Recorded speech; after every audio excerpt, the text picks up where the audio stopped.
Hey, everybody. Pete here with a quick message. You were probably expecting a brand new episode of the Pull to Open podcast where Chris and I dive deep into a random episode of Doctor Who and have a lot of fun along the way. Well, we don't have that this week.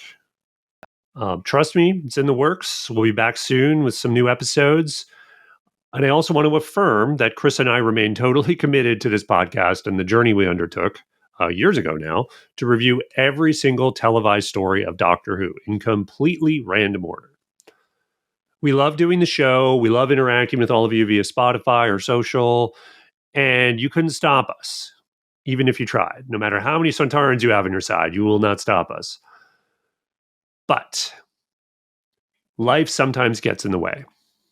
As some of you know, I run another business called the Media CoPilot, which is a newsletter that's all about AI and how it's used in writing, journalism, and content creation. And that is taking up more and more of my time.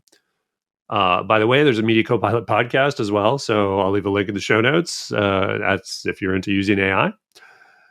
But on top of that, like everyone else, Chris and I have myriad personal and professional commitments. This podcast is really just me and him. They don't really have a staff or anything like that, even with AI.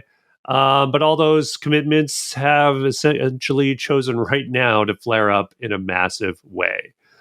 And all of this is to say, we've found it all but impossible to do everything we need to do in our lives and still keep up on a weekly schedule for Pull to Open. So that's why we're making the difficult decision to pull back just a bit and go bi-weekly for the next little while.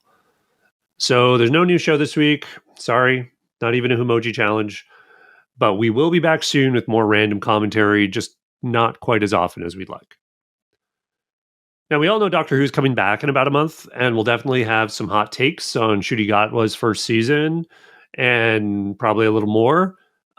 So watch out for that. And at some point, we do want to get back to the weekly schedule, and we hope that's sooner than later. So that's it. No new episode this week. We're really, really sorry, but we'll be back with a full commentary on Doctor Who Flux next week. So see you then. Thanks for listening, and take care.